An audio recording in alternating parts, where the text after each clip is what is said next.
A very good morning to you all. Welcome to Sunrise Daily. I'm Chamberlain Uso. And I'm Ayo Makinde. Good morning and welcome. Well, we're going to go through the dailies, of course, and see what perspective, what might be this time around. We've got Mr. Dayakin to be here with us. He's the publisher of CCN. That's right. Good to see you. A very fine morning to you, Chamberlain, and Ayo, and all the viewers out there. Happy New Year to you. Same to you as well. I was racking my head. Are people, what day is it? Are we not almost in February?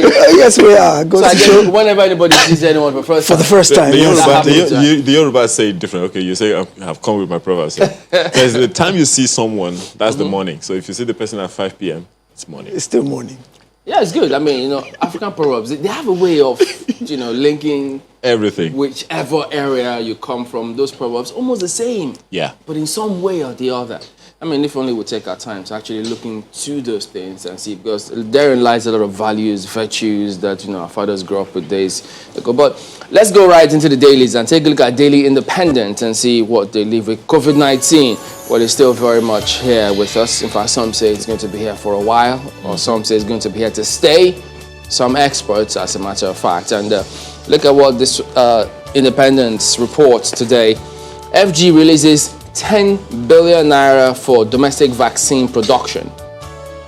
Assures Nigerians of safe, effective vaccine distribution. To sanction another 100 defaulters of safety protocols, seem to be in batches of 100 now. Asks NCDC to conduct 450 tests per local government area. Now, there's so much packed into all of this one now. First, the release of 10 billion naira. We know that, we remember that clearly. A while ago, I think government did say it will cost us about 400 billion naira to acquire the vaccine. To vaccinate, I think they said about 75% of our population, given the cost of each vaccine per head. Don't forget the fact that they're supposed to get 2 jabs. There's supposed to be 2 jabs in a year. Yeah. So all of those extrapolations. But now, having heard about the challenges of vaccine production, were they pushed to do this? No, this is a good step. I mean, you can't compare trying to acquire it externally from producing it yourself. So I'm happy with the fact that government has actually provided some money for some of our local scientists and pharmaceuticals to get busy with trying to produce our own version of the vaccine. I remember the Vice President met with some scientists last week or the week before, and they had a very robust discussion where they talked about local production. So federal government is putting its money where its mouth is now, and this actually is better for us than trying to acquire it from elsewhere across the world. But why does it have to take this long? This conversation started, you remember, Chamberlain, with what we had this conversation with the DG of NAFDAC, and she made some comments which she still repeated just over the weekend. Yeah. As well as we have an Institute of Medical Research in Nigeria and all of that, and it's as far back as last year. I've been talking about, look, we have some potential here. Why don't we do this? Why wait till now? Well, with government generally, there's always been a bit of a slowness to get moving. But I would say perhaps even though it's a government agency that came up with that idea? Yes, indeed. But no matter what, it still takes quite a bit to light a fire under government to get it moving. There's inertia in the system. Whenever you're starting something new, it generally takes a bit of time to get it up and running. But there's also the issue of, let's make the rest of the world guinea pigs. Let them develop it, let them test it, let's make sure that it's not reacting negatively. Let's make sure that there are actual benefits to the vaccination. Remember, there's 2 different schools of thought. There's still a bunch of people who are anti-vaccinators, who believe the vaccination is... They will always be there anyway. Absolutely, without a doubt. So what I'm saying is, let's take a back seat, see the rest of the world. Those who are more scientifically advanced. Isn't that a little risky? Because on the one hand, the virus itself is performing very differently from how it is performing in Africa. Yes. So naturally, the vaccines are going to be produced to treat those people from those generations accordingly. Yes. What's the assurance we have that the same vaccines will react or will be as effective the same way it will be on them? The jury is still out. We don't know. We're all thrashing about in the dark here because we've never had to deal with this before. So we're just taking our best guesses at moving forward. The point is this: other countries across the world are a bit more better equipped and better funded to have been able to do the research faster than we could. So of course, there's no doubt that some of our labs here have been looking at things, but there's not been a concerted effort at actually trying to develop our own without taking a look at what other people are doing. So I would say it's a little bit late, but it's better late than never. It's coming at a good time. Let's back the initiative of the government to try and get our own vaccine. You know, much as it's always a good idea to do these things, but I do remember when we spoke to the, I think last year, thereabout, former president of Nigeria Academy of Science, when he was complaining about, it used to be foreign agencies that used to fund research of vaccines in this country. And when that stopped, it just appeared as though it stopped with them. We just didn't take that necessary step. But now that this is coming through, who knows? But the other component of this lead story, NCDC to conduct 450 tests per local government. Now, some people keep wondering why people are coming up with fake vaccines. It costs 50,000 naira, in some cases 70,000 naira to do the test. Whereas in some other claims, PCR test is free. And then, I mean, how much is minimum wage here? And so people think it's lucrative, and then they can do it. Absolutely, but the thing is, if you are sick and you are exhibiting symptoms, and you go to a government medical center, they test you for free. They don't charge you. The charge is if, as a private citizen, you are concerned that you may be infected, and you go to a private facility. Yes, then it costs you money, and it's not cheap. And if you have to travel, you have to do the test, and it'll cost you that amount of money. Yes, and indeed. So people have said, I've heard people who said, look, after the test, they told the person, but you know I don't have COVID, just take this.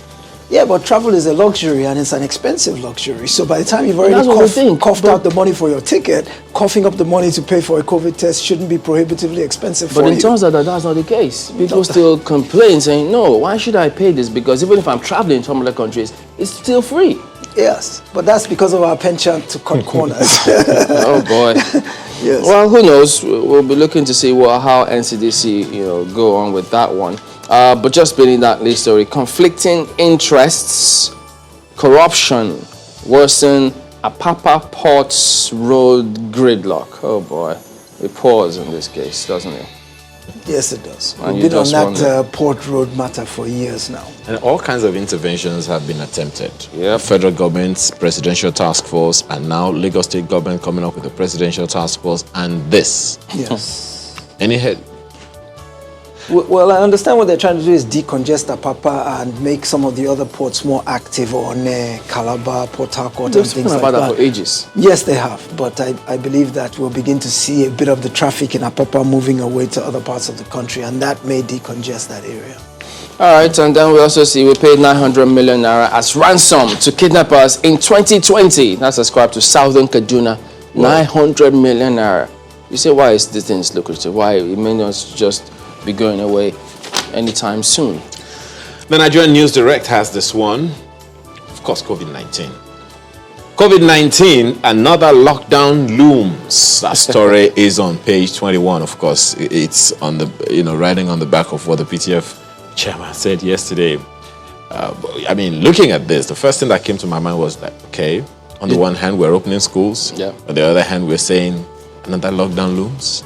There's confusion in policy. Policies seem to be working across purposes to each other. On the one hand, you're saying the numbers are escalating. On the other hand, you're opening schools. On the other hand, you're asking civil servants to stay at home below a certain grade. Yeah. And then on the other hand, you're also packing people together at NIMSI centers to register SIM cards. So policies are clashing and are at loggerheads here. And it's creating a bit of confusion. And at the end of the day, the average citizen suffers. Some say, let it never pass looming stage. Let it just keep looming. Okay, well, this one, there are so many stories on the front page, but this one, catches my interest. CAC to deregister companies inactive for 10 years.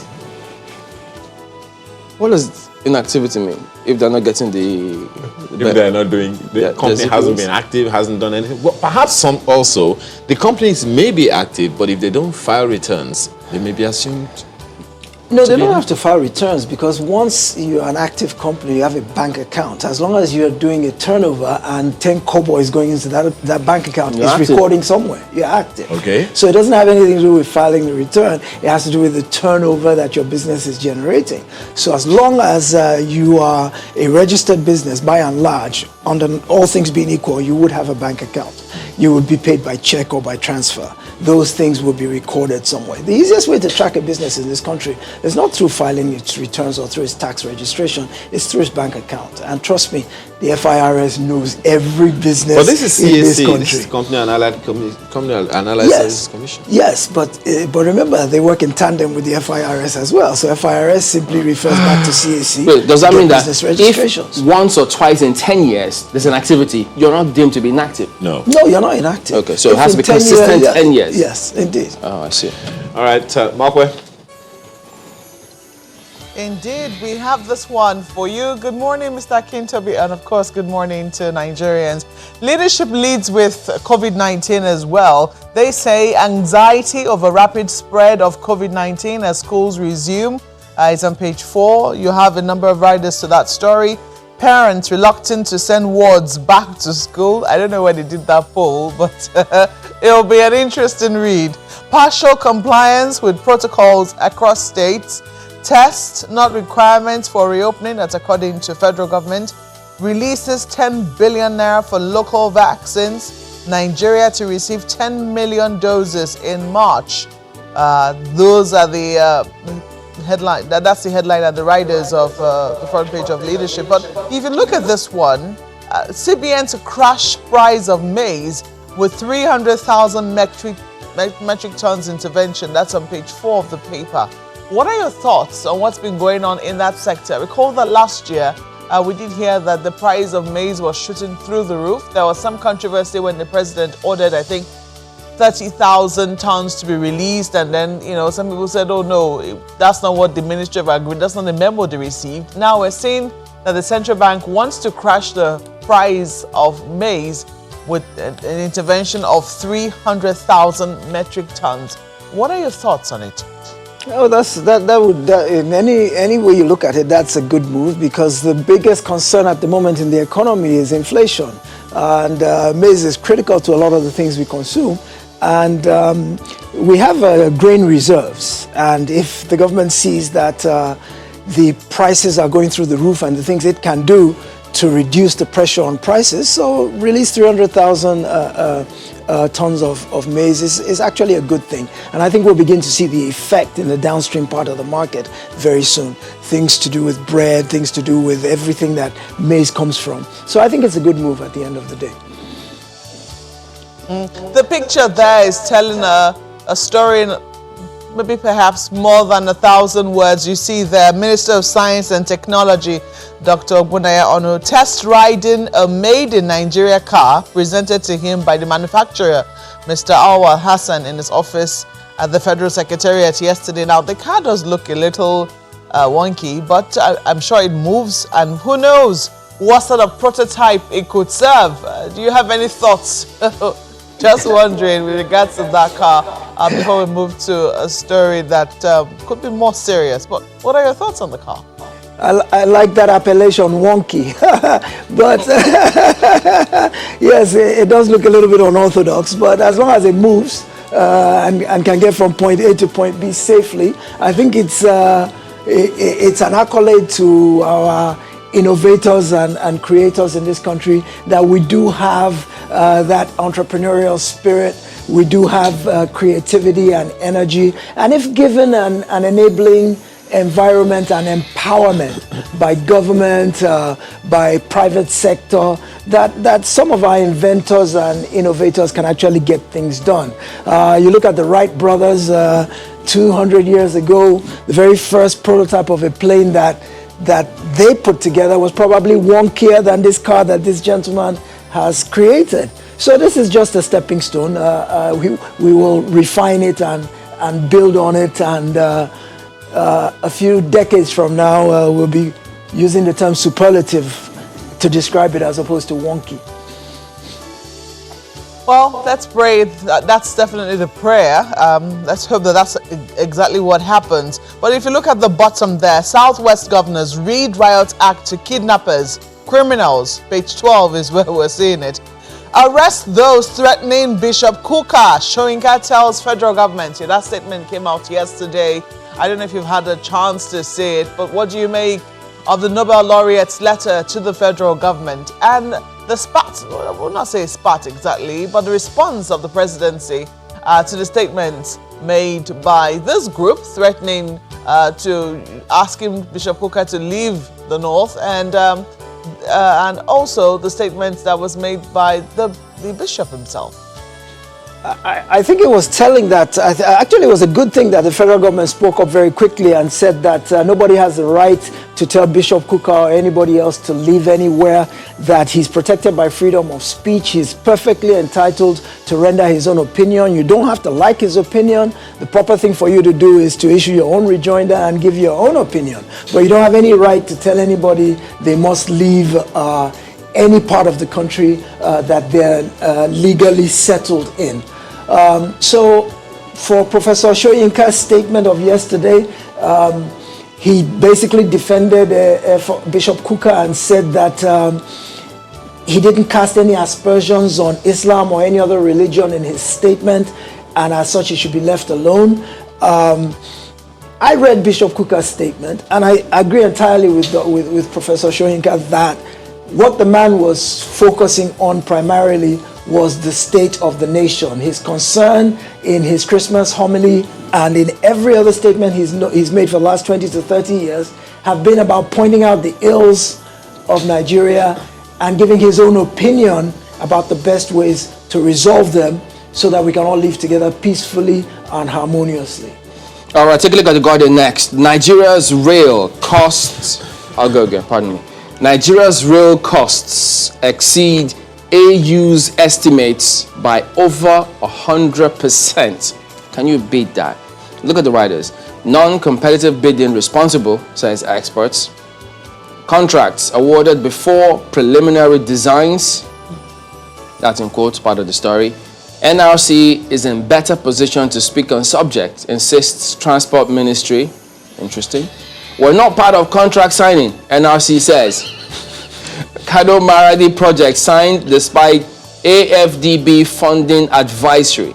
So the report indicates here that an average cost per kilometer of the newly contracted Kano Maradi rail line exceeds similar projects under that program for infrastructure development, that's PIDA, and costing over 100%. Wow.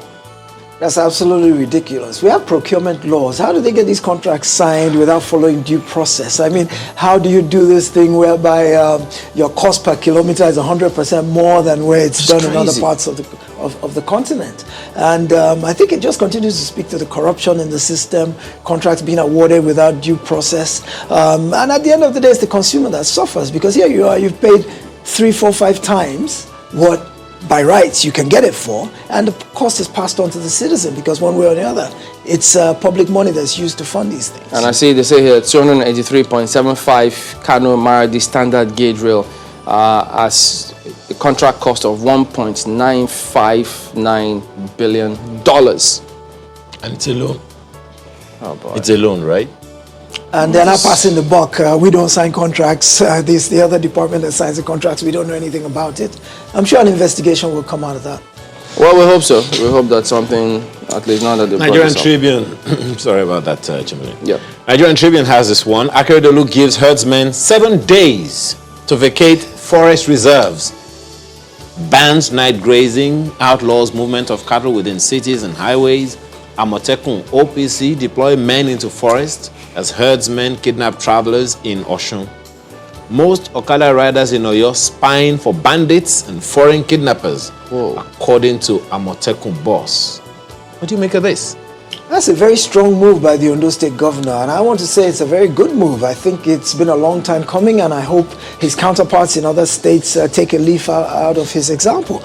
I think Governor Akeredolu's sense is that, well, the security apparatus have failed to secure us, and it's gotten to the point where concrete steps need to be made, and so he's taken this upon himself. Now, there's a constitutional gray area because Constitution allows you to settle anywhere in the country. Yeah. But you still have to settle legally. What I mean by that is land is owned by somebody. You can't just walk in and occupy somebody's land without that person's consent. So even though the Constitution guarantees you free movement, free settlement, it still has to be within the ambit of the law. You can't just go ahead and just take over private property because the Constitution allows you to settle wherever you want to in the country. So you still have to have consent of landowners. And if the landowners are saying they don't like what you're doing, they don't like what you represent, they can refuse you permission to settle on their land. In other words, they won't lease you the land, they won't grant you the right of tenancy, they won't, there's even something called tenancy at will, where you don't actually pay, but I say, okay, use the place. At least there's some sort of consent. Yes, there's got to be some. So what Governor Akeredolu has done is withdrawn the consent of the people of Ondo State to allow herders to occupy their land. That's a very strong move, and I think it will have some sort of a beneficial And perhaps effect. also needs to be interrogated because some people are going to come up with all kinds of terms. Well, you see some other dailies interrogating, no, not interrogating, but reporting it as well. Well, indeed, Blueprint has this one. Amotekun boss, Togo, says, Okada riders from neighboring countries spying for bandits. That's what they have on the front page. Accuses traditional rulers of greed, connivance. Akeredolu orders herders out of Ondo forests. That's also there. Troops kill 65 in Zamfara, lose 1. So, seems all the stories in security have been tied together. It's wondering, you have spoken extensively on security, so perhaps we move on. But look at that line, accuses traditional rulers of greed, connivance. Can we see what we're seeing in different parts of the country if traditional rulers didn't connive? What are your thoughts on that? Typically, traditional rulers are the custodians of community land. And as you know, herders require land for grazing. And what generally happens is that when they move into a community, they go and parley with the community leaders in doing some sort of exchange of land. And my understanding is that the community leaders or the chiefs generally take a head or two of cattle in exchange for allowing them to use part of the land. So it becomes a connivance because obviously they're there at the forbearance and at the largesse of the community leaders who are doing it for an economic motive. So yes, we need to interrogate community leaders and try and see that they subjugate the profit incentive for the security and well-being of their subjects. All right, then look at the Vanguard. It's almost the same thing. Why I asked herdsmen to quit Ondo forests, ascribed to Akeredolu. Well, there are several other stories, but I'm going to read Mr. and Mrs. for you. Or Mrs. is telling Mr. Thank you, dear, for this wonderful dress. You're more than a man. You are 2 men rolled into one. That's why your name is Moses. Moses for one man. Moses is for men. Therefore, the plural of Moses is Moses. So, well, very quickly, we'll take this one before we close it. Daily Trust, talking about the same story. Opera, as Akeredolu asks herdsmen to leave Ondo, says bad elements masquerading as herders. That's not what we discussed with Governor, according to Miyetti Allah. His directives are affronts to Nigerian Constitution, I said it. Allah assures Fulani of safety, tackles Amotekun. The story is on page 5. okay, well, there you go. I guess you keep hearing all these kind of things. I just wonder when we'll start fighting over science and technology development. But that's a look at some of the dailies here this morning. Thank you for coming on this morning, Mr. Akintobi. Always a pleasure to be here. Yeah, we're back in a moment. Stay with us.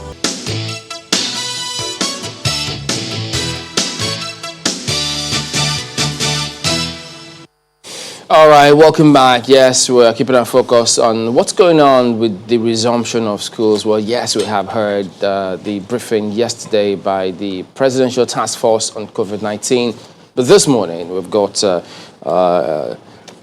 We've got Detola Salau. She is a Senior Special Assistant on Education to the Lagos State Governor here in the studio. Good morning. Thank you for coming on today. Good morning.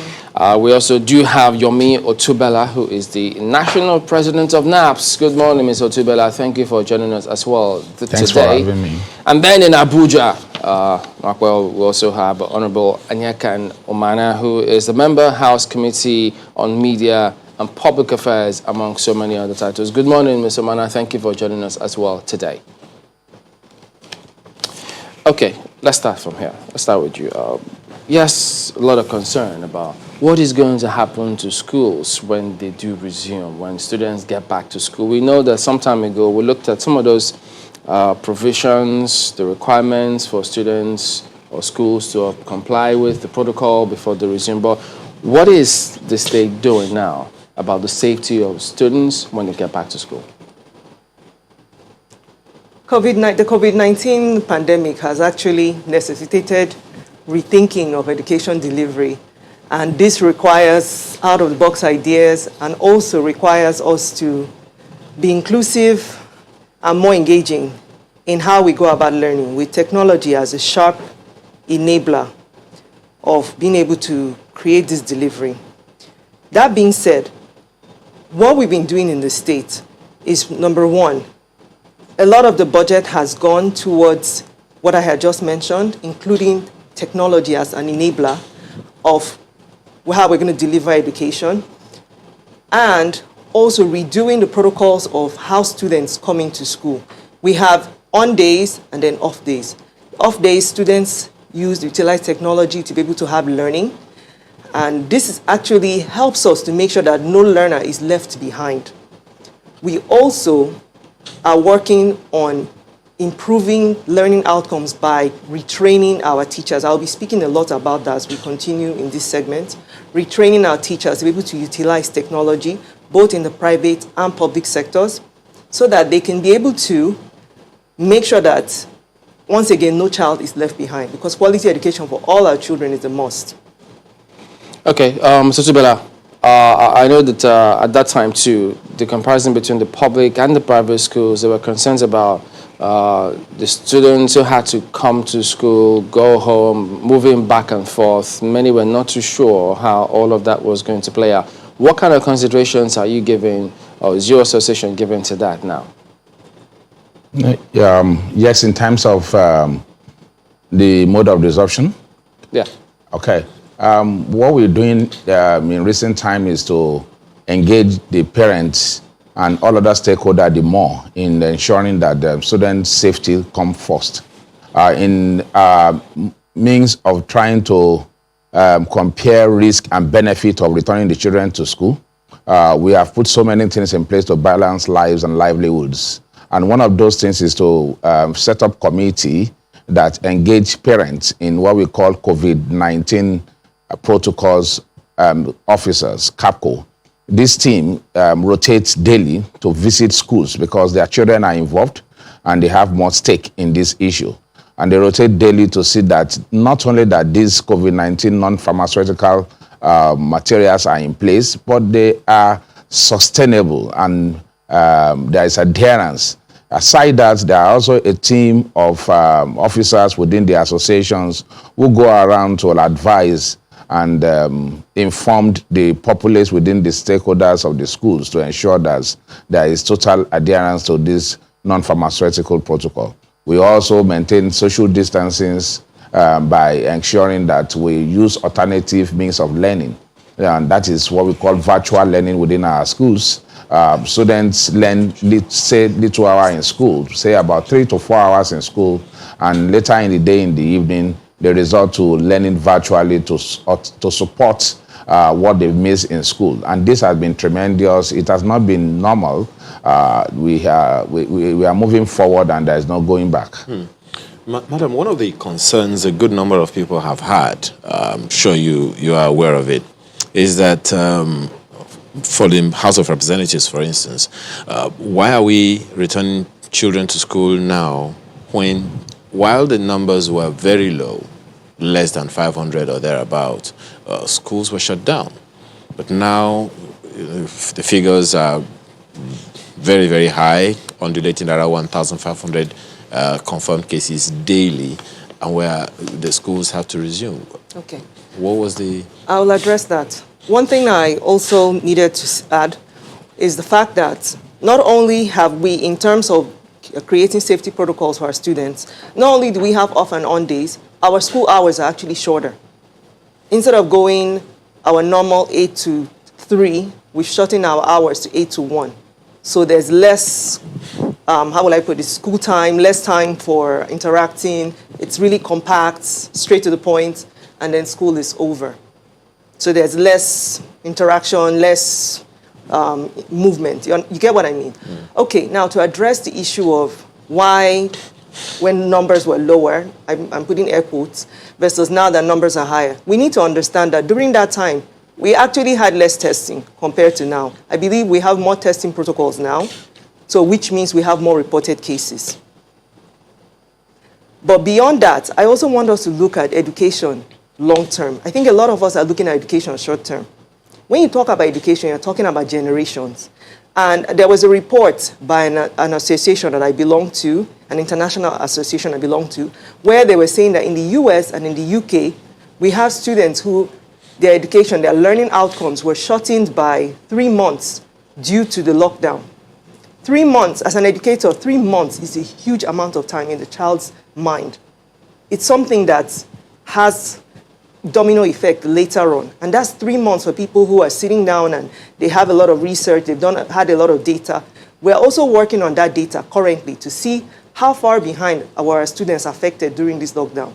If they're saying 3 months and we're behind before even the lockdown, I'm sure our own learning outcomes were also affected adversely by that. So if that's the case, how come we're equally shortening their learning time from schools as well? We're shortening their learning time because we need to also protect the caregivers. We need to protect the teachers themselves. So who supervises how they interact amongst themselves in schools? Because you could go there in 1 hour and there could be damage. We also make sure that there's social distancing in the schools, and we've been doing that. As you could see earlier, we have constant visitation of schools to check and supervise, and then we have other officials in the ministry who also go on site visits to ensure. Let's hope that this will be sustainable, because someone was just saying just yesterday that, well, it's a good start, but maybe give us 2 weeks. But there was one information Can I interject on that? Okay. We've not just been doing it just because of now that the media is watching. We've been doing this constantly. Okay. For the past 1 year since I've been in this position, we have constantly been going out on the field, making sure, in fact, after the lockdown, we went to interview students and their teachers because we did give out devices, and I was going to come to that next, as part of the enablers for technology. And we interviewed the students to ask them about the use of the technology, the devices. We'll come to the technology bit in a bit, but the concern right now is COVID-19 and education at the same time.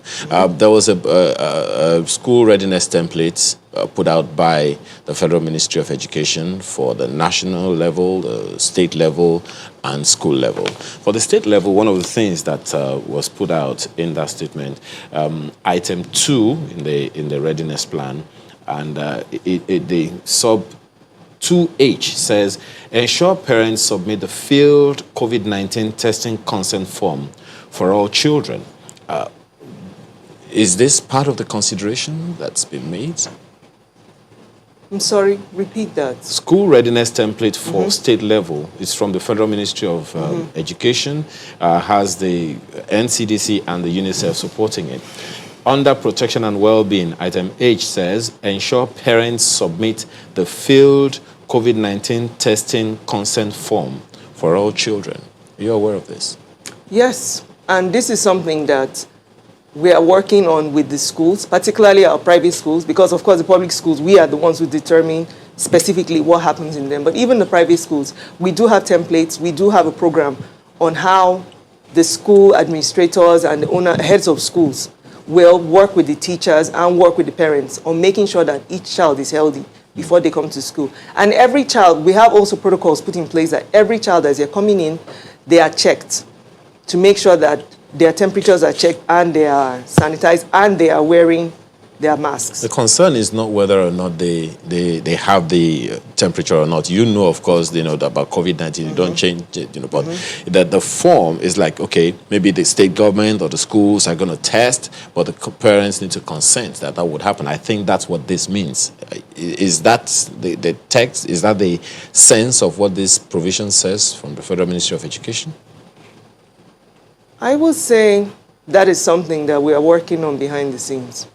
But Mr. Tubela, what's the consideration for private schools on this one? I must say here that it is a new normal, like I have said. Both Federal Ministry of Education, the UNICEF, the WHO, we're still studying this virus, and the fact that they roll out guidelines, protocol, day in, day out, does not mean that some of them are still real and real to what is happening. There is a portion in the guideline from WHO that canvas for domesticating of protocols within the locality of the different states. Currently in private schools, what we do is that once a child shows signs of illness, we not only turn back that child, we ensure that we demand for COVID-19 test result before such child is returned to school.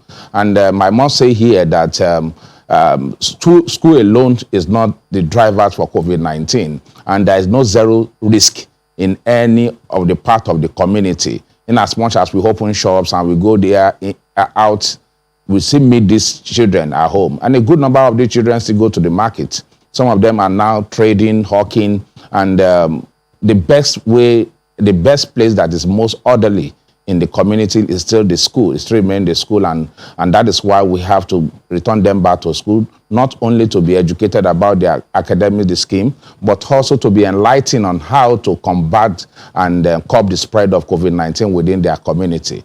And this is what we're doing in the private school at the moment. I would like to reiterate that school truly is the safest environment for our students.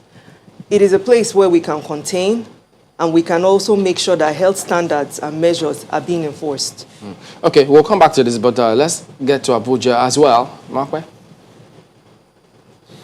Thank you, Chamberlain. Well, just yesterday, Mr. Honorable Omana, we had one of your colleagues on the program, Honorable Awaji Abiante, and he expressed concerns. I think he's on the Committee on Education, and he said, we're not saying that students shouldn't or people shouldn't go back to school. What we're saying is that the minimum basic that should be put in place, especially in government schools, have not been put in place. So for instance, it says some communities have challenges with water, that even to get water in the schools for children to be able to wash their hands was going to be a challenge in some schools, and that nobody has been able to certify, especially in public schools, that this was going to be the situation.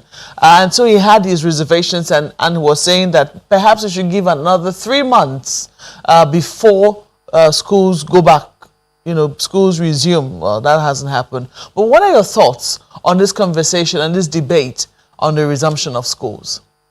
Yeah, thank you very much, Mark, and thank you, the channels team.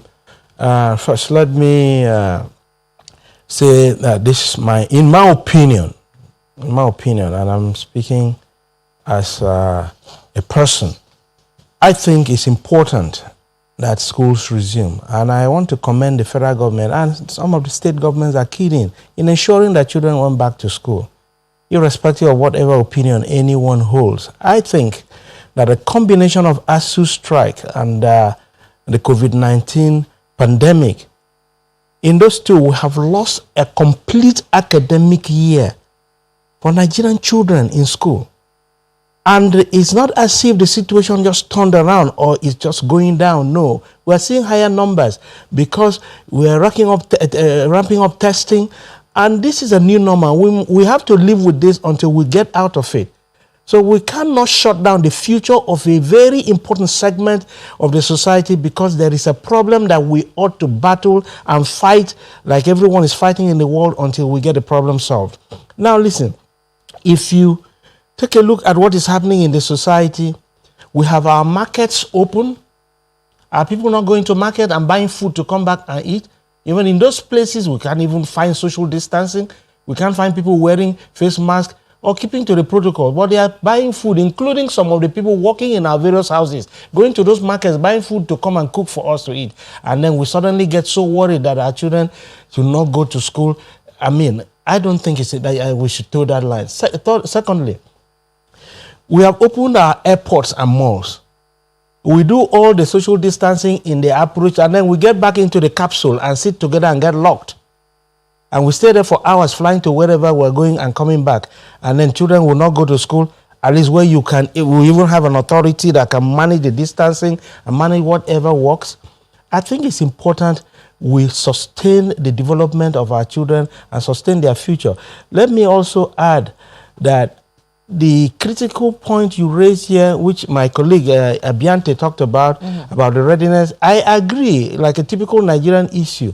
There are several issues that borders on infrastructure, borders on preparedness. It's not just about schools. Even in our hospitals and some places, I know people who for one reason or the other felt unwell and called even the organizations, CDC and others. It took 2 days or 3 or not even getting response. So not to talk of school. So we must continue to push and grow the monitoring mechanism to ensure that at least the best that should happen happens in our schools. Because if we don't do that, it becomes a problem in future. The social problems that arise from these things, I don't know if you have adult children around you in the house. They stay at home for 1 year doing nothing. They are growing some other thoughts in their brains. Look at what happened with the NSAS. Look at the level of people that got involved.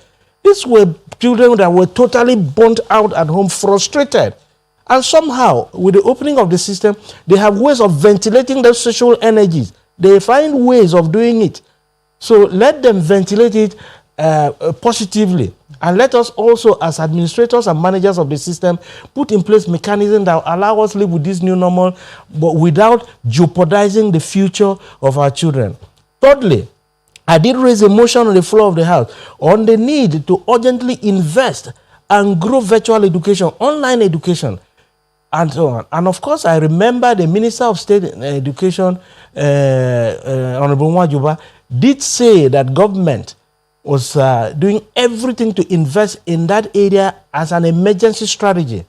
I'm not too sure that is what we are getting so far. I don't know what the outcomes are, because if we have that to a very reasonable percentage, we will reduce the level of interaction and have our children do a lot more of virtual studies and learning, while also interacting at the level of classrooms to ensure that they are kept busy and they are kept positively engaged.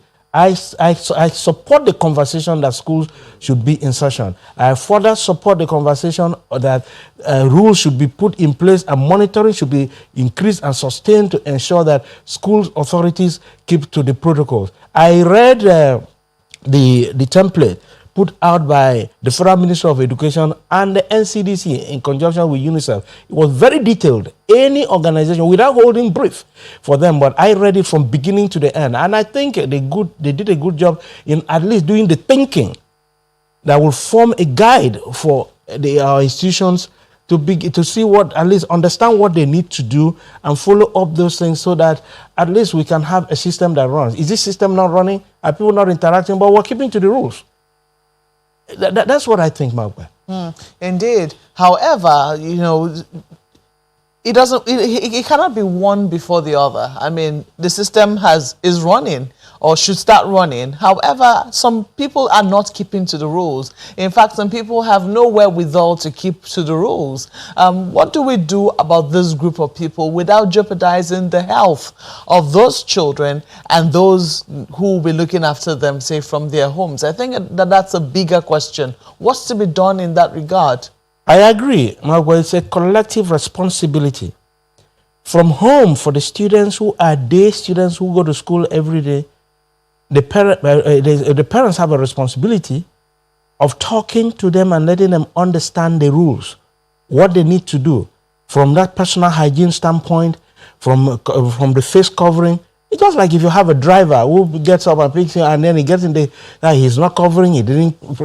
You have a duty as a man in charge to ensure that that rule takes place first in your house. So we have the responsibility of parents and guidance at home. Then we have the duty of the school management authorities to ensure, because it's even a more structured environment than the public space. The school system is a very structured environment, particularly at the basic level, at the secondary level. Yes, maybe at the tertiary level, it may be a little more, it may be freer and looser, but at the basic level, it's tighter because the control system is stronger. Well, why do you have the most concern, though? The most concern for me is at the basic level. I am more concerned about that because those are people that you need to really think for. But at the other point, the other level of people understand what is going on, and they are knowledgeable enough, and they are educated to understand the implications of COVID-19, and they understand the need to do certain things. So there's no way. Well, let me finish the other thought line, meaning that government has a bigger responsibility. That omnibus responsibility is that of government by providing the enablers, providing the education, providing the infrastructure, providing the drugs, providing all of the health support system that will help, and ensuring compliance. Ensuring compliance, that's the duty of government. And I'm happy I saw the initial report. Some of the schools, I think in Lagos, I quite appreciate what they're doing there, and in some states. In my state, Akwa Ibom, they're doing a lot of work in that direction. If you notice, in Akwa Ibom, schools even resumed before that 18th, because the government did say that we cannot keep our children locked forever. We must, if we open worship centers and people go to worship in their churches and in their mosques, so why are we locking the future of our children?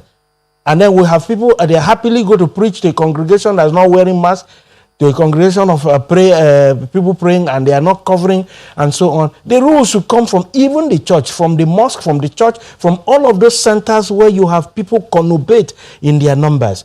So government also must keep to those rules. But coming back to the discussion of ensuring compliance, government needs to do that and do that big time. Resources must go into that. Energies must go into that. School inspectors must work the way they used to work when we were younger, in our earlier days in life, when you find school inspectors moving around, ensuring compliance of the educational system, doing what ought to be done. So we must engage more people, even on ad hoc basis, even if they are not direct civil servants or appointees. We should have education ambassadors or the COVID pandemic management ambassadors for educational system who can be hired on ad hoc basis to help the Federal Ministry of Education, State Ministry of Education, or various departments of education to ensure that at least we push our people to comply. I did see in some states where they set up task force to monitor worship centers to ensure that people at least keep to the distancing, they keep to the spacing, and they keep to the NCDC protocols in managing COVID-19. And those things did work. So the numbers, people get afraid of the numbers. And I see some sensational and worrisome stories about anxiety, people that I don't think that is the case. It's because, like the lady that spoke earlier did say, we're ramping up testing. And as long as we have more testing going on, we will have increased numbers. Yeah, you can imagine if we have testing in all schools. We cannot dismiss, I don't know how far, but we cannot dismiss this talk of a second wave, because it would seem that there's been a spike of some sort that we are currently witnessing. Isn't that No, but correct? There's no dismissing the second wave. In fact, I'm not even worried about second wave. For me, I think it's still the first wave. Because even it's still the wave that we knew, because if we had capacity to test, for instance, in every local government, in every ward, like you see elsewhere in the world, you have drive-through testing, you have in public places, in malls, in markets, and so on. We will be able to know those who are infected or those who have problems earlier than when they manifest, and be able to take care of them. So as we increase testing capabilities, we will continue to see these numbers. It's like if you increase testing for even malaria today, people are not walking into tests. If you increase, you will see the number of people who have malaria in this country on a daily basis. I'm just saying, for instance. So let us continue to grow testing. Let us continue to do what needs to be done. Keep to the protocols. Work with government from the family level, from the church, from the mosque, from every level, at the school level, to ensure that we keep ourselves safe. It's a fine place to Hold your thoughts, because we're going to have to take a break now. When we come back, we'll continue this conversation. Please stay with us.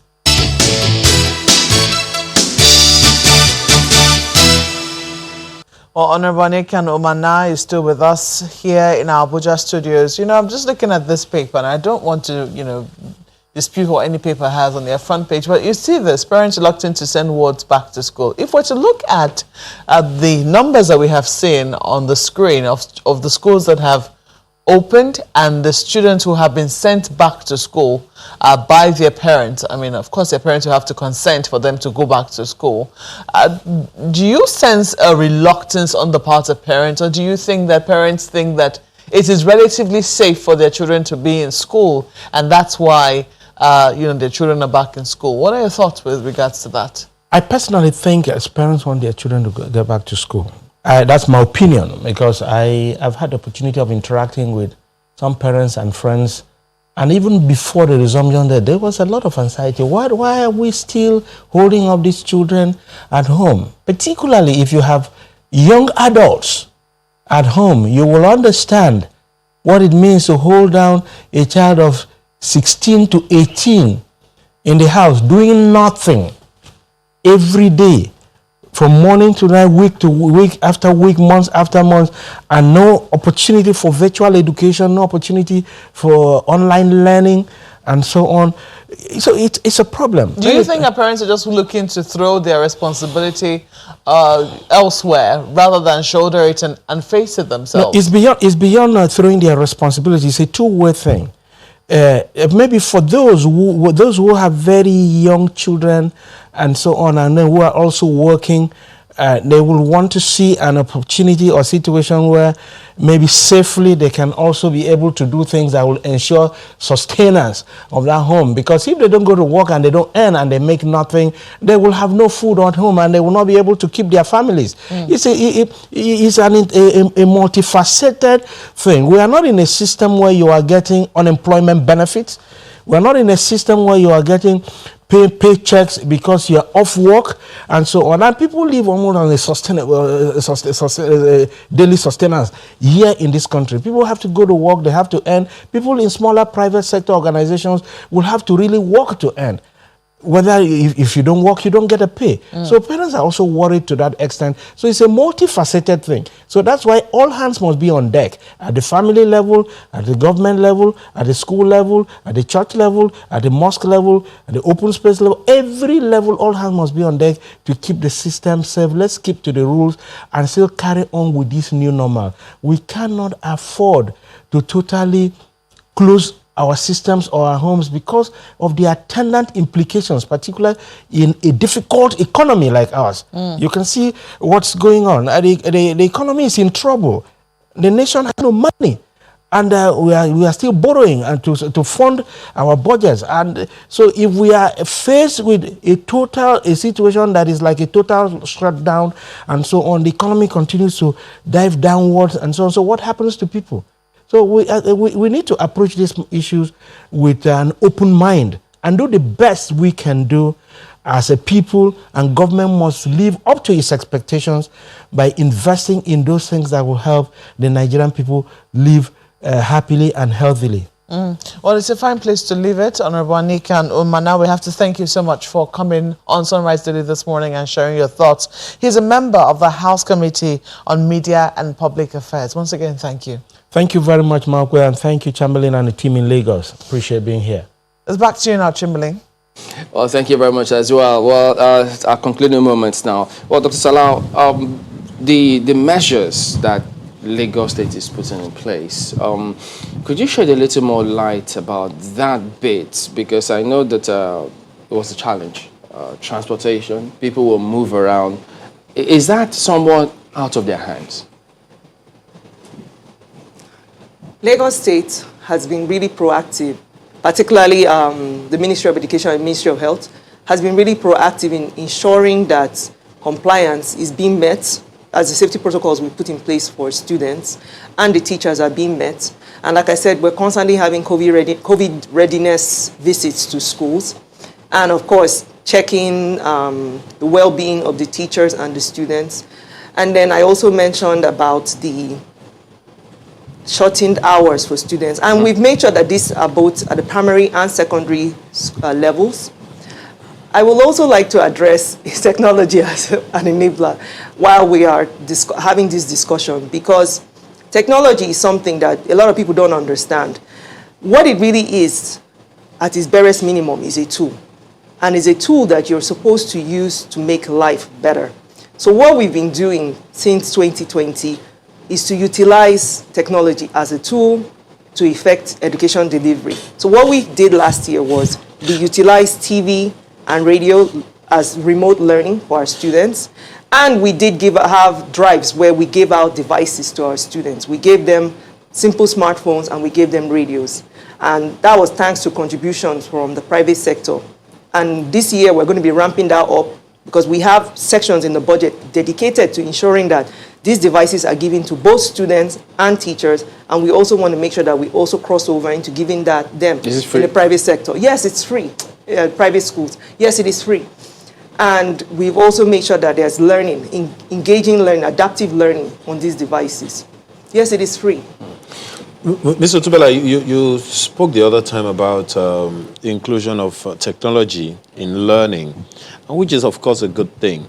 But an issue a number of people might quickly raise is the difference between learning offline and teaching offline and teaching online. You know that there are different skill set for that one. Ramping that skill set up would be quite a challenge, wouldn't you say? Given that we also, instructors also tell us that it gets to a level in life when some adults are not able to learn anymore. Yes, talking about using technology as an intervention to learning and as a supplementary way of learning. And that is where it starts and ends. It can only complement the physical learning. It can never replace it, especially at the basic education level, where children learn to learn the behavior, the acceptable behavior in the society, where they learn handwriting, where they learn how to speak, learn about public speaking. Technology can't teach this, can only supplement this. Yes, when we get to higher level of education, we can begin to see it as introducing technology to the level of about 80%, but definitely not at this level we are. Also, you could understand the side effect of the use of technology in learning. There are so much there on the site that we have not developed capacity, both at home level and at school level, to monitor the children virtually. Just a few days ago, our association, National Association of Private Schools, sponsored a research among some young IT personnel on how to adapt different parental supervision or monitoring application that we can adapt to monitor these children virtually. There have been increase in the visits to pornography sites, the increase in bullying, and other wrong use of smartphones by children, all in the names of learning virtually. And these reports are local. These are things we can relate with quickly. And it's growing to an extent where it's even distracting the children from learning. And we are starting to use it for learning, but it's becoming a distraction. So until we develop more capacity, even at parent level, and I must add here that there is a need for parents to get more involved in this teaching and learning process. I thought that there were the facilities in technology that can restrict visit to certain sites. I mean, isn't that something that could be done with the same technology that could be deployed in the learning process? You should know that knowing is different from doing. There are a lot of things we have got to know that it can happen, it's happening, it's out there. Applicability of this issue is what we're talking about. Wearing a face mask is a knowledge that everybody knows. How many people apply this? Washing of hands regularly is a knowledge. How many people apply this? Similarly, in use of technology, you cannot determine how much people comply with using this. And even when you have this application that can control remotely, there are students that are also smart enough to know how to tampered with this application on their phone. And as I speak, I want to say that it is a good thing we have allowed the children to come back to school as we fight the physical health, we also to keep the mental health. Okay. I know that you want to respond to that one as well, but let me take you up on that one, something else, because we need to wrap up real soon. What are the gaps that this, clearly a number of people have said it, you probably agree as well, that this pandemic has exposed some serious gaps in the education sector. It's nothing new. It's like we've been living with it, but now the gaps are so gaping that it's really making us very, very vulnerable. What are some of the gaps that the state government has identified, and what is being done to block them? Okay.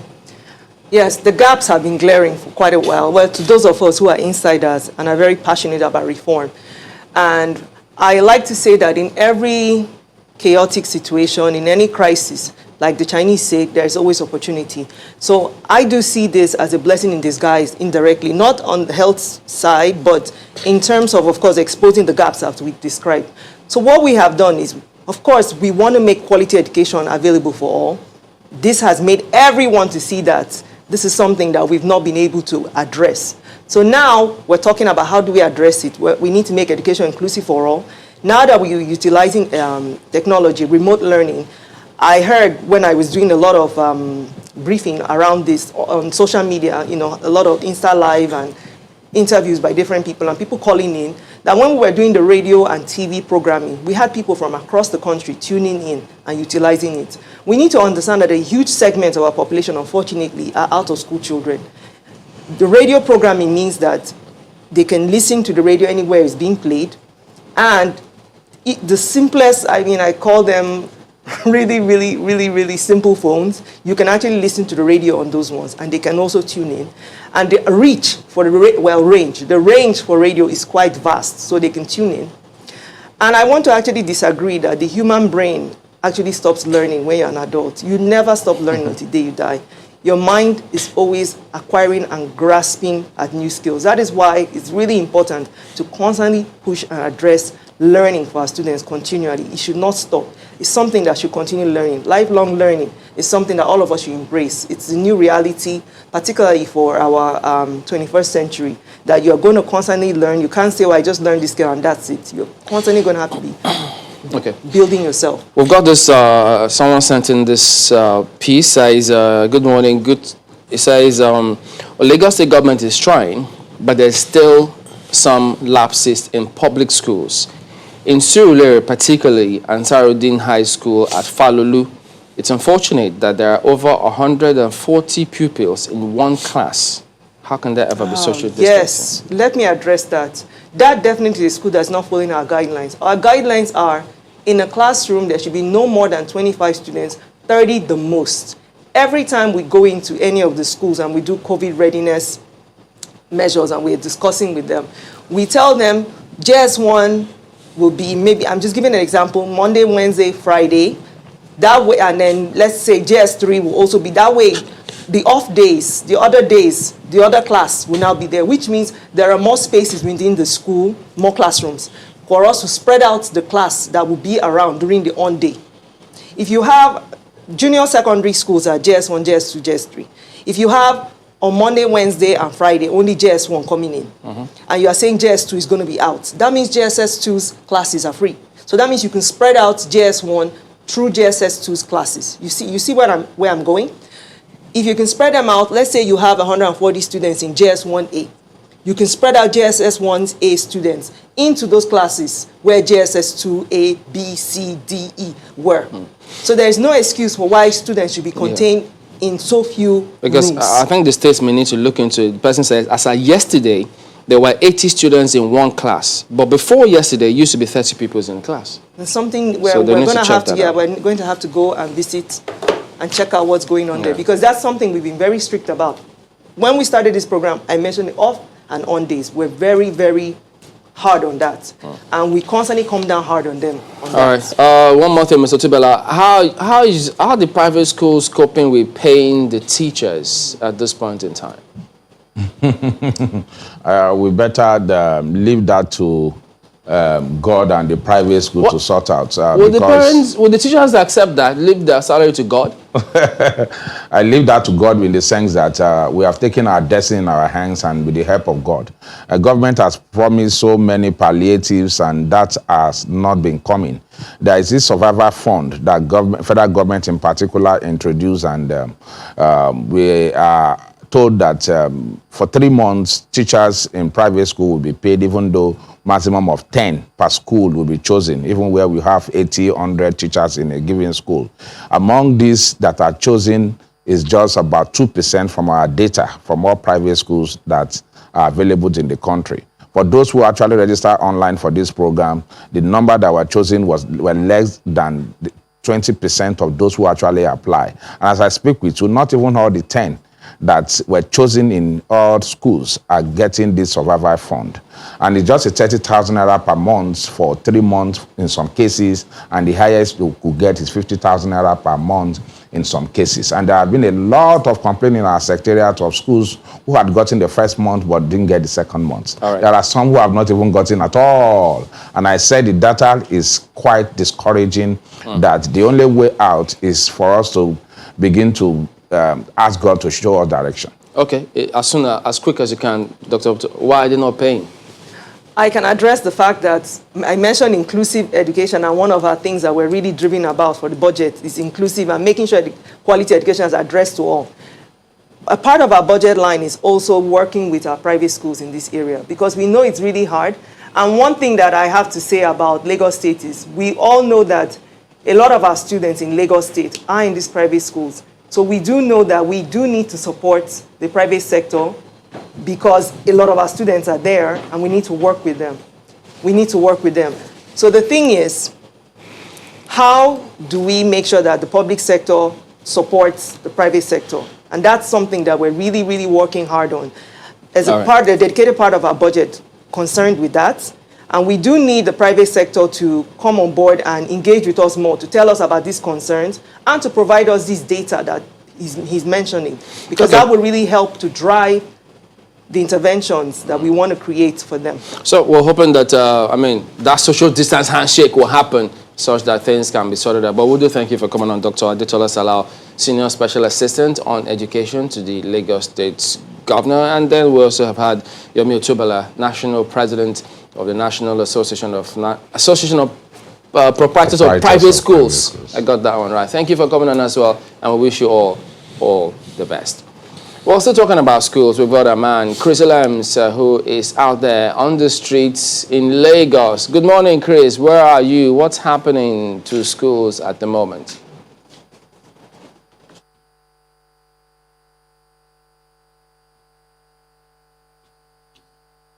Good morning to you, Chamberlain and Ayo. I am actually at Omole, and this is just in front of the Omole Junior Grammar School here in Aginigbe, Ikeja. Well, before getting here, we saw that Lagos is busier, unlike the very last time we were on the streets. A lot of students are already set to come to school, and they have their mask. Even some of them, even though they kept them in their pockets, all of them have their mask. And the concerns amongst parents is that why are we allowing our children go back to school in the face of the rising cases of COVID-19 infection? But it appears that the Presidential Task Force knows what it is doing and has advised that people should return to school.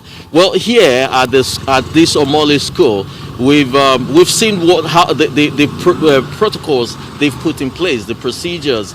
Every student is expected to come with a mask, and of course they have washing points, and their temperatures are also taken as soon as they get into the school compound. But then I have the principal with me, because I know she also has concerns, and she also has one or two things to say about the resumption of school. Mrs. Febishola Aliu, she's the principal of the Junior Grammar School here in Omole. Tell us, How has it been? This is day number 2 since resumption. What's been happening here?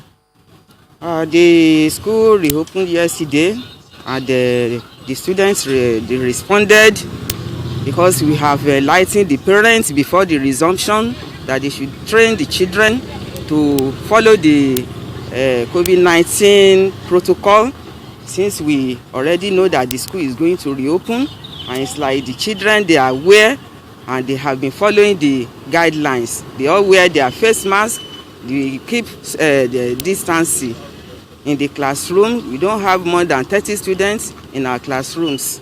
Are we able to really ensure this social distancing? We know we are social animals, and of course, children, as you've just said, they go in clusters. How are we really able to ensure this social distancing? Through the monitoring and supervision of the management and the teachers in the school, we are able to enforce social distancing. And the teachers are always in the classes teaching them and then putting them through how to observe it strictly. Are there any concerns at this point? No. No concern. You're good with children resuming? We are good, we are prepared, and we have been keeping the protocols. The teachers, the students, we've been observing COVID-19 protocol guidelines. We know this is just day 2 of resumption, you know. Yes. In the next 1 month, are you sure you'll still be able to sustain this? As much as we put more efforts in monitoring the students, I think we are safe in the school. All right. Thank you so very much. That is Mrs. Febishola Aliu, the principal of the Omole Junior Secondary School. But while we have parents who have allowed their children to go to school, there are some parents who, since the virus began, have not allowed any of their wards to step into any of the school environment because they have their own concerns. They are worried. And I happen to have one with me, Anosike Mordecai. He says, well, he has chosen the option of homeschooling for the children rather than allow them go to school. And we need to know why actually he's decided to do that. Anosike, tell us, why have you decided not to allow your children go to school? I'm a global citizen, and I've been also a citizen of this country. This is my country of birth, and I've been a citizen of this country for well over 4 decades. I know how we do things, and I understand very well that sustenance is not actually part of our culture. So I'm impressed with what I'm seeing here, but to be honest with you, my dear brother, I don't see this as usual being sustained beyond this point. I am very much convinced that we are in a time of war. We must have to accept that. And when you are in a time of war, what actually happens? Your strategies must have to change. Your priorities must have to change. What do we prioritize? Is it the life of these children or the academic values? During the first wave, a 9-year-old girl lost her life in the United States. That could as well be the next vice president or the president of the United States. But her life is cut short. So I want to believe that these kids don't have what it takes. Even with the dedication of the teaching crew, we understand that there's no sufficient commensurate number of teachers compared to the students. So definitely I'm seeing it. I'm not a doomsday enthusiast, but I'm seeing it that in the next foreseeable future, say 3-6 weeks time, they will be overwhelmed with the pressure of this job. And definitely the status quo will go back. And I am praying we don't actually experience what Brazil is going through now. It was a bit of these complications, thinking, do we do this, do we not do that? In the middle of such indecisiveness, Brazil got themselves where they are now, where people are desperately begging for life and they are not getting it. So I am actually of the opinion that the government should please take a decisive decision for the life and well-being of the masses to tell the people what they ought to do. We are not prioritizing this virus. We are in a time of war and we must see it that way. Well, thank you so very much, Anosike. We do know that we've had a lot of breakthroughs in terms of dealing with the virus. We have vaccines already available. And of course, they've told us on and on again that if we observe the basic protocol, we will all be safe. we can't put our lives on hold just because of a virus. Well, we continue with our assessment of what is happening as schools reopen amidst the rising cases of COVID-19 infection in Nigeria. So, Chamberlain, let me get back to you. Would you allow your children go to school? That's a question I would like to leave with you.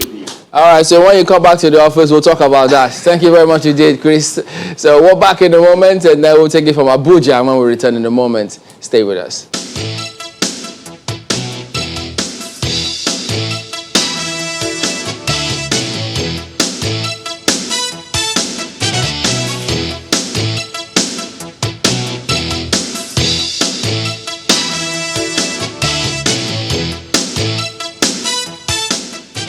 Well, while the war on the coronavirus depends heavily on non-pharmaceutical interventions, we also know that pharmaceutical interventions will certainly be very needed in waging this war, particularly for those who have been infected, and also perhaps to boost the immunity of those who haven't been.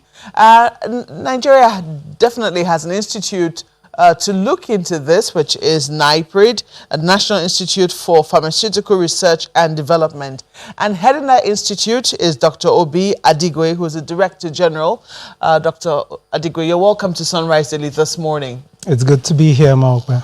Well, there is great expectation around, I don't know, should we say there is great expectation of, but there is great expectation around what is possible, the opportunities that this coronavirus has presented us with.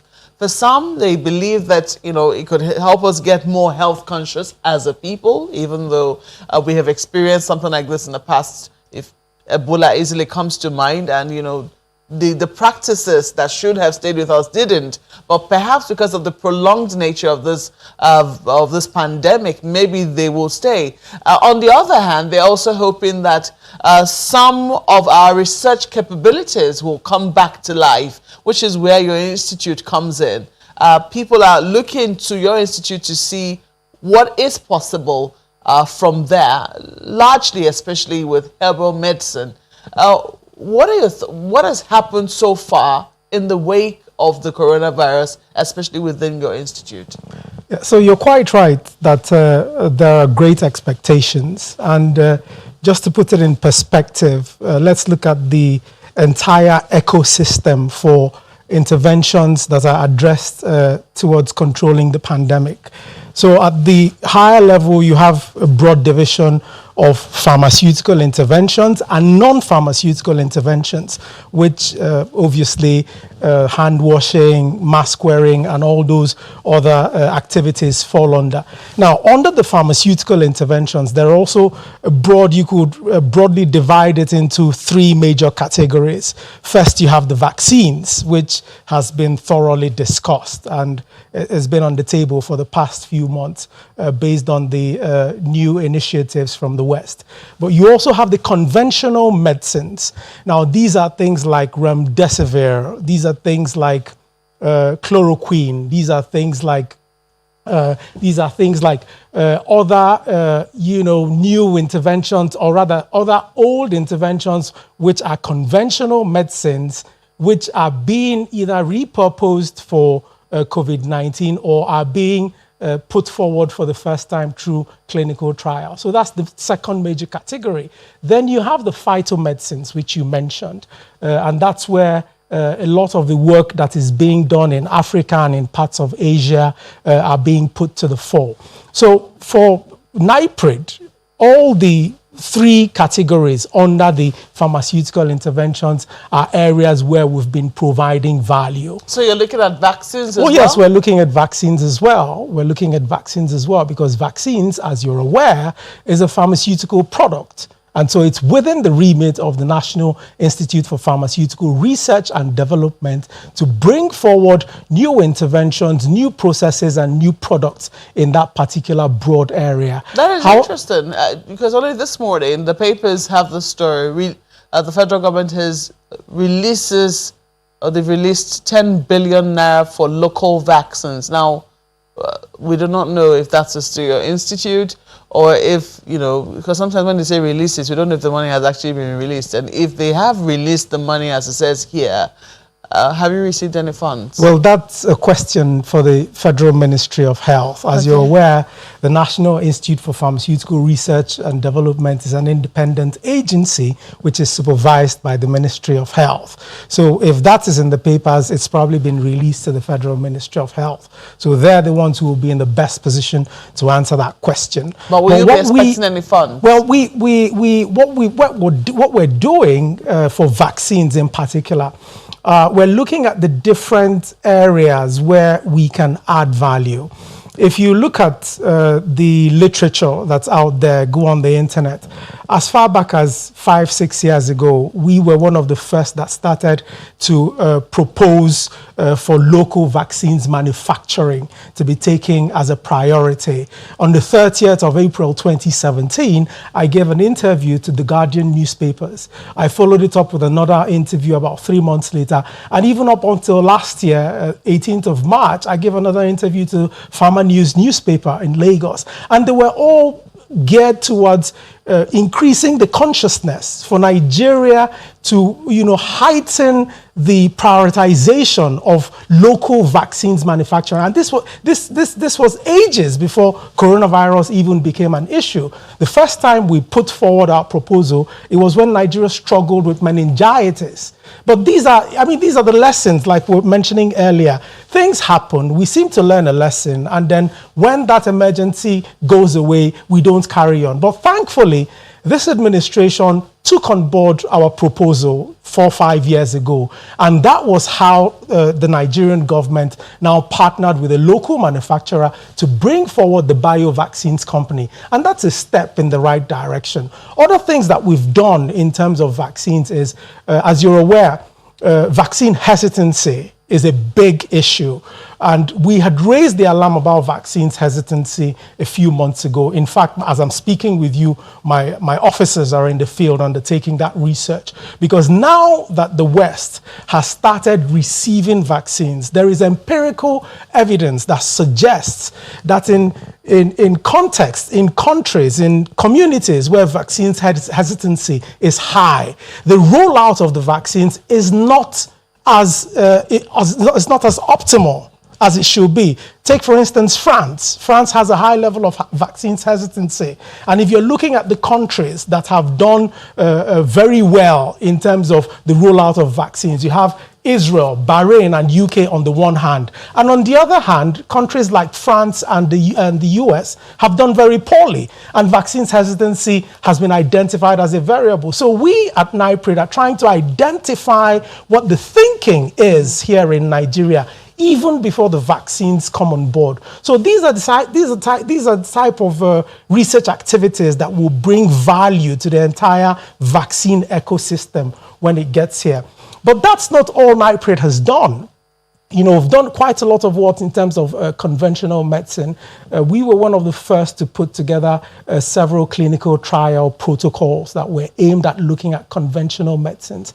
When things like zinc, hydrochloroquine, and all those were on board, we developed clinical trials, protocols, and approached partner teaching hospitals to work together with them to look at the effectiveness of these particular products here in Nigeria. But I think... What did you find?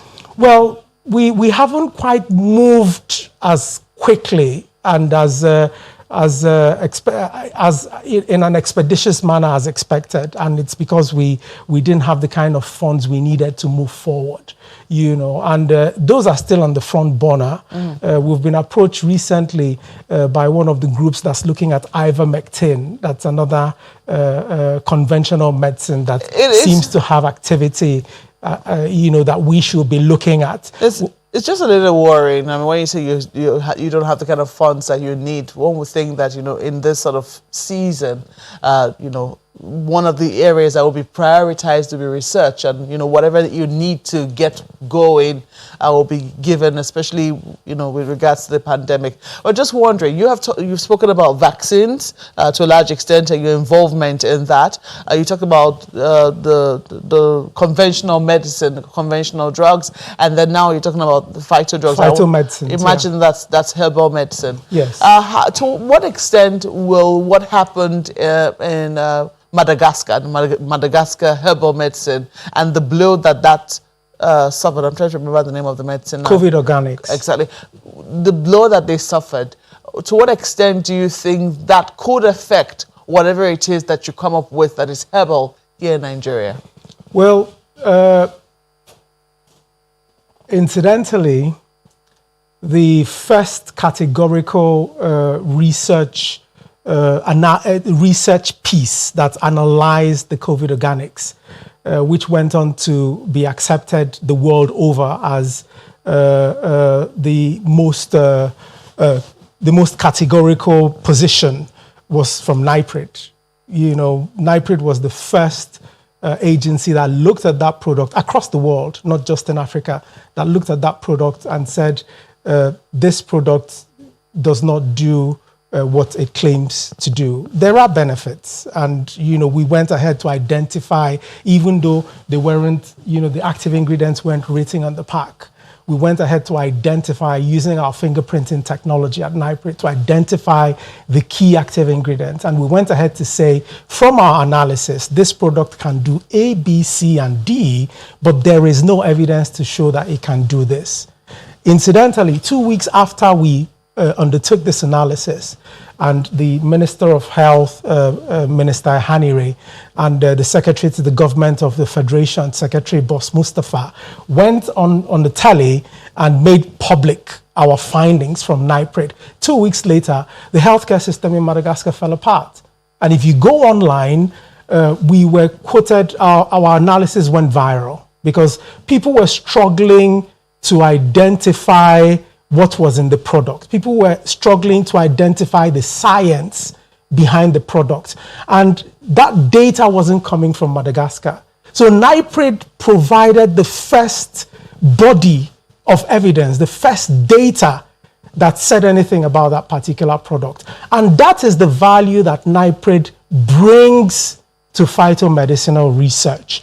So we adopt a different perspective. Our own work is underpinned by the highest level of science, international science. And I'm telling you, based on our ISO certifications, we're the first agency in this part of the world to gain both the ISO 9001 and the ISO 17025 certifications. So that could be read in two ways. Yeah. The first way is that, okay, whatever herbal medicine exists on the market, you are able to critically analyze to see if it's able to do what it claims to be able to do, which is a good thing.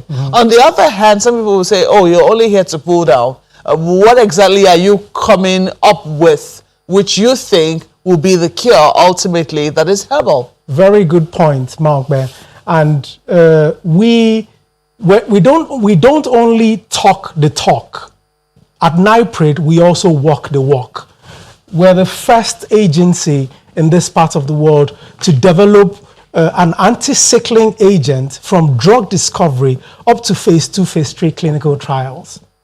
And based on our approach... Did you call it? Sorry? An anti-what? Sickling. Okay. An anti-sickling agent. Okay, It's used for sickle cell anemia. Yeah. From drug discovery through preclinical tests all the way to phase 1, phase 2, and some parts of phase 3 clinical trials. And based on our high scientific, international scientific approach, this particular product is used in 44 countries across the world. So, when people say things like, well, phytomedicines, will it be accepted around the world? Will it be accepted by orthodox practitioners? Doctors prescribe this medicine because the data is there. And that's the approach that we use at NIPRID. And so for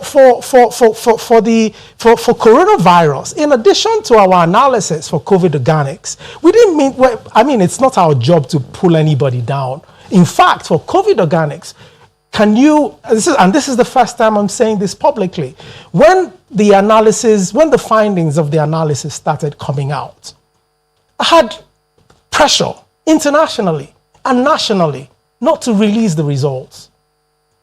Not to release the results. Why? What's that? Well, you know how it is in the community.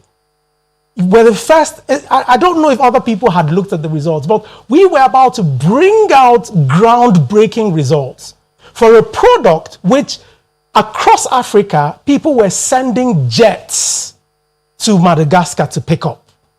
We were lucky. I am lucky. My institute was lucky that we had bosses that believed in us. The president said, before this particular product will be used in Nigeria, take it to NIPRID and let them do the analysis. Secretary Boss Mustafa said the same thing. The minister implemented those directives. And when he came and we did the analysis, when it wasn't looking too good and it leaked, I was threatened. But because I had the support of my bosses, we did the right thing. And thank goodness that we did. Can you imagine the amount of lives that were saved? Can you imagine the millions of dollars that were saved by our analysis? Can you imagine the shift? Because assuming all the 54 countries in Africa had just depended on that product, then we wouldn't channel the resources to other products that have potential. So this is the groundbreaking work that we did, and we went beyond that. NIPRID, for the first time in the history of the country, put together a National Scientific Advisory Committee to guide us on how to use the science to verify phytomedicinal products, made up of 20 high-class erudite professors across different disciplines, across different universities, all internationally recognized. And in December, we launched that particular format, that guideline, and it is available for everybody to use. One of the things I just heard you say is that you wouldn't have been able to channel that energy towards other products that had potential. Yeah. Are there other products that have potential currently being researched which would be able to fight the COVID-19 Yes, there are. virus? Yes, there are. We've received several products from the PTF. In fact, just last week, I sent a memo to back on one of those products. We've received several products from the PTF, but beyond the products that we've received for analysis from the PTF, there is a product from NIPRID itself. So one thing we pride ourselves... Is that it? This is it. Niprimune. Niprimune. That is to boost immunity, I want to imagine. Yes. Not for when you have caught the virus. Well, that is what we need to find out in the next level of research activities. Okay. So what we've done, and this is what we're very good at doing in NIPRID, we're very good at doing the next, getting to the next level of cutting edge science.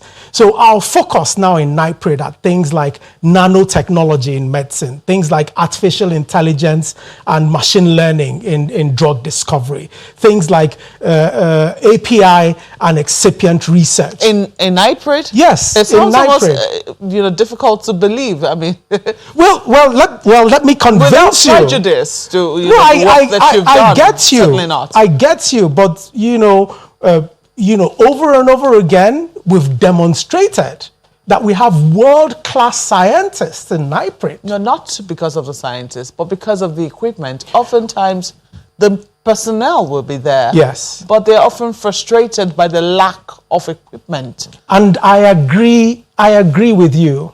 And I agree with you on that. In fact, just a few weeks after I was appointed, one of the newspapers came in to do an interview. And when they went round, during the interview, they said, how can you say you can do all this when there is this level of dilapidation? Thank goodness I've gotten funding and I've renovated 90% of my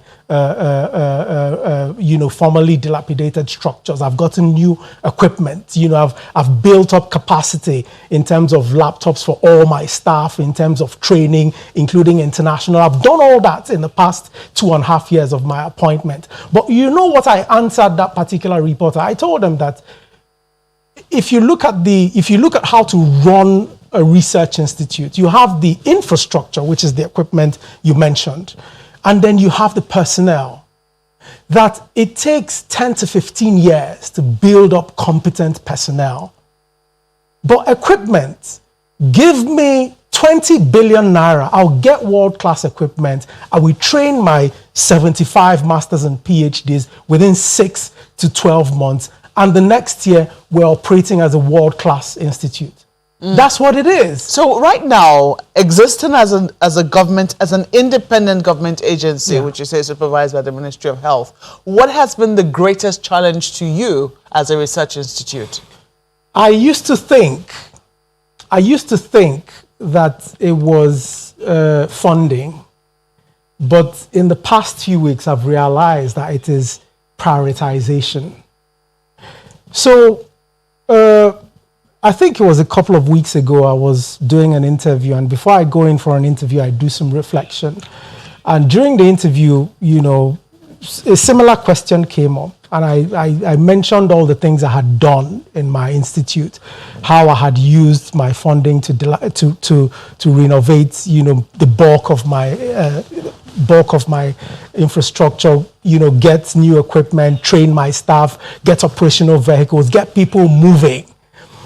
But then I realized that my most important achievement, right, is actually what I'm sitting here doing today, which is telling Nigerians about the criticality of research and development. We don't understand research and development as a country, and it's sad. I'm giving you evidence from decades and centuries. Unless as a country, and when I say as a country, I'm not talking about government, I'm talking about the people, I'm talking about the government, I'm talking about stakeholders, I'm talking about development partners, philanthropists, foundations, and the man on the street. Unless as a people, we begin to understand what research and development means to our society, and based on that understanding, begin to prioritize, Malpe will be moving round and round in circles, no development. There is no developed country, none, that does not spend as a proportion of its GDP between 1% to 5%. Nigeria is far behind a lot of countries, and this is empirical evidence. Looking at, you know, developed countries retrospectively. So it is lack of being prioritized. It is lack of being prioritized that prevents the funding. Okay. It's lack of being prioritized that prevents the funding. So I gave a press conference last week, you know, which went viral, and I started getting calls from everywhere. And then I started to wonder, how am I in this setting? What really is going on? And someone called me and said, who are funding you? And I replied, when I was appointed Director General of NIPRID, my capital budget was somewhere around 250 million, right? That is $500,000. That's $500,000 for the premier research and development institute of a country. Now, in the past 2.5 years, that has increased based on my engagement with government stakeholders. The people at the National Assembly, the people at the presidency, they get it. Is that changing though? It has changed. That's what I'm saying. Okay. Based on that engagement, there has been a twofold increase in my capital budget. In the COVID-19 releases, we were also prioritized. Also, I'm a big believer in cooperation, collaboration. So I've gone around to other government agencies, and I've met a few like-minded agencies who have supported us with infrastructure so that we can do collaborative research with them that will build, you know, processes for the country. So we've gotten a significant amount of support from the government side. But what we haven't seen is a corresponding reflection of that from the corporate, private sector, foundation, philanthropist side. Only PMG MAN, which is the Pharmaceutical Manufacturers Group of the Manufacturers Association of Nigeria, That's the only Nigerian body that has given us an endowment. The other body that has given us an endowment is the government of Japan. Government of Japan gave us equipment for our nanotechnology center that's close to 6 billion. And I'll tell you what, compare this to America, where somebody like Dr. Adigwe, Yeah. I'm so sorry I have to interrupt you. I'm already being wound up. I just want to ask you quickly if this is available in commercial quantities, the Nipremune, which No, it's not. Not yet. Not yet. Okay. No, it's not, because we still need funding to take it to the level where we can say categorically that it works. But our artificial intelligence and machine learning capabilities has identified that this can add value. And guess what? Colleagues in Thailand who have gotten funding and moved it along have started using it for COVID-19. Well, it's not a conversation that's ended. The pandemic is still very much with us. And even after we've left the pandemic, as you said, it's a consciousness which we have to have, that we must prioritize research and development. We have to thank you so much for coming on Sunrise Today this morning. Dr. Obi Adigwe is a DG of the National Institute for Pharmaceutical Research and Development, NIPRID. Well, that's it for this segment. We can't not leave you without taking your comments and mails. Chamberlain? Well, yes, indeed. We've got this one from Musa Muhammad talking about compliance to COVID-19 protocols in schools. Says, in secondary schools, to an extent, management can control, but the issue is after 3 weeks, they get tired and it's business as usual. Let's tell ourselves the truth. Even if there's monitoring or they're monitoring the system, they will stop at a point. For varsities, that's a disaster waiting to happen. Wow. Zizu says here. Zihu? Zizu. Oh. All the presentation. It can't be the same Zidane. All the presentation by the SA is for the gram. They should pay an unannounced visit to public schools within Surulere to see for themselves. And these are mere stories. May God Almighty guide us through the challenge. Well, she's already, decided that it's something that she's going to take up. Yeah, nice. Of school reopening, shutting down schools because of COVID-19 is directly proportional to shutting down growth of future Nigerian scientists that will handle the next pandemic. Let's improve on non-pharmaceutical remedies and encourage local research, local production of vaccines. Mike Ndoko says government should mandate schools to provide physical and virtual learning options. Parents should be allowed to choose the option that suits them. And Daniel says certain school proprietors will still insist on schools to be open. Technology is still the way out, and the continuous refusal is a testament to our past failures in that direction. And Comrade Diary says resumption of school is a welcome development, but my fear is our enforcement approach by government to ensure total compliance to PTF COVID-19 guidelines. And Abdulkader Nasidi says it's a sin-blocking day. Is it really? He says, look, if we've been consistent, realistic, and meticulous in our policies, we wouldn't use threats, would we?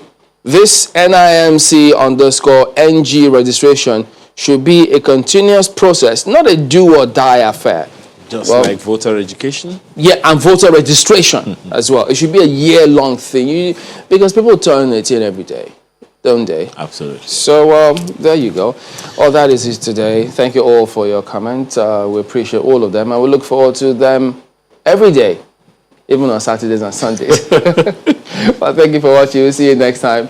I'm Chamberlain. I'm Ayomakide. Have a wonderful day. And I'm Maukwe Ogun Yusuf. Do stay safe out there.